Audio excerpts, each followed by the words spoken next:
টাই ব্রেকারে ফ্ল্যামেঙ্গোকে হারিয়ে ইতিহাস গড়ল Paris Saint Germain.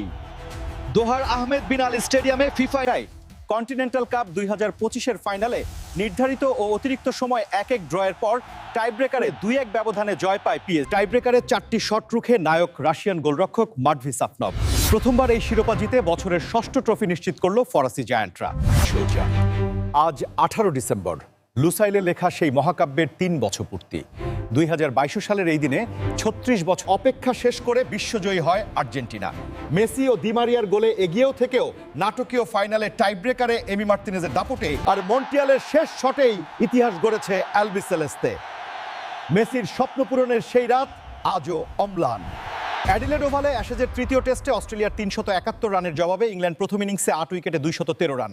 Ben Stokes অপরাজিত 45 রানে লড়াই চালিয়ে যাচ্ছে। অস্ট্রেলিয়ার প্যাট কামিন্স নেন 3 উইকেট, লায়ন ও বোল্যান্ড নেন 2টি করে। অস্ট্রেলিয়া এগিয়ে আছে 158 রানে। ম্যাচ এখন পুরোপুরি অস্ট্রেলিয়ার নিয়ন্ত্রণে। বে ওভালে তৃতীয় টেস্টের প্রথম দিনে নিউজিল্যান্ড টস জিতে ব্যাট করে 1 উইকেটে 334 রান। ডেভন কনয় অপরাজিত 188, টম ল্যাথাম করেন 137, উইন্ডিজ বোলাররা চাপে।